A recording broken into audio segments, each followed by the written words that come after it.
প্রাক্তন ভারপ্রাপ্ত secretary general জনাব এটিএম আজহার সাহেবকে ফ্যাসিস্ট সরকারের আমলে তখনকার দিনের আপিল বিভাগ মৃত্যুদণ্ডাদেশ প্রদান করেছিল। সেই মৃত্যুদণ্ডাদেশের বিরুদ্ধে আমরা রিভিউ আবেদন দায়ের করেছিলাম। সেই রিভিউ আবেদন আজকে আংশিক শুনানি হয়েছে।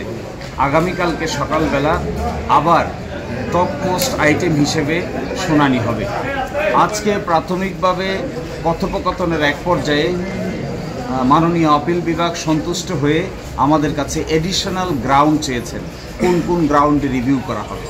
তার জন্য আমরা 60টি গ্রাউন্ড তৈরি করা হয়েছিল আগেই। এই 60টি গ্রাউন্ডের কপিও আজকে আদালতে জমা দেওয়া হয়েছে এবং এই গ্রাউন্ডেই লিভ হবে কি হবে না এই মর্মে আগামীকালকে সকালে শুনানি হবে এবং শুনানি অন্তে আদালত পরবর্তী আদেশ প্রদান করবেন।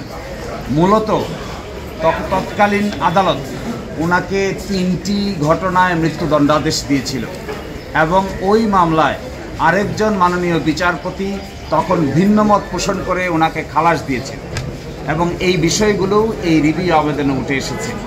আমরা আশা করি আগামীকালকে মাননীয় আদালত আমাদের এই এডিশনাল গ্রাউন্ডে লিভ মঞ্জুর করে পরবর্তী করণীয় সম্পর্কে আমরা আদালতের নির্দেশনা অনুযায়ী পরবর্তী পদক্ষেপ গ্রহণ করব।